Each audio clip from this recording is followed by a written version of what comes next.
All right, third graders, your awesome lily pads have come back out of the kiln and we are ready to add some color, baby, color. So when I call your name, you're going to get your lily pad, and if there are any loose little pieces, just hold on to them for now and paint them, and I will hot glue them at some point during our class period. When you have your lily pad, you need to go and grab a messy mat. If you are a number 3 chair, you're going to need to go and grab paints and a brush for your table with some water.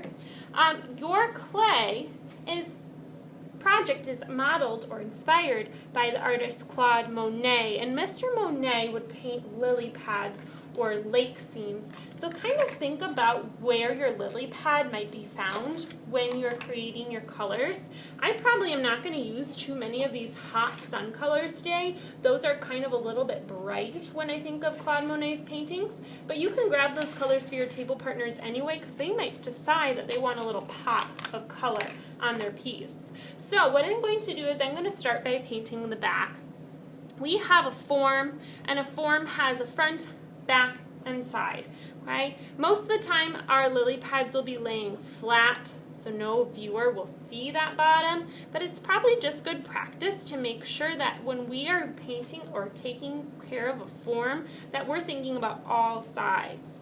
Now our clay is bisque. That means it's been fired one time, and it is kind of like a great big sponge. That means that it's got all these tiny little holes in it that we can't even see. It's very porous. So it's going to soak up the paint or the moisture in the paint pretty quickly and dry fast. However, if you use heaps and gobs of paint, it still will dry pretty slow. So make sure that you're not using too much paint as you paint the bottom here, just enough to make a nice green wash. Alright, now we can start to paint the rest. Now here, when I think about my flower, this might be where I add in. I have tried my best to paint every surface of my lily pad, but before I turn it in, I'm going to ask my neighbor, hey neighbor, am I missing any white spots?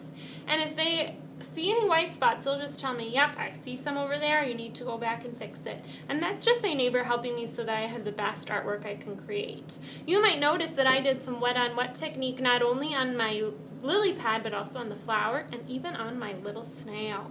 Can't wait to see how these lily pad turns out, third grade.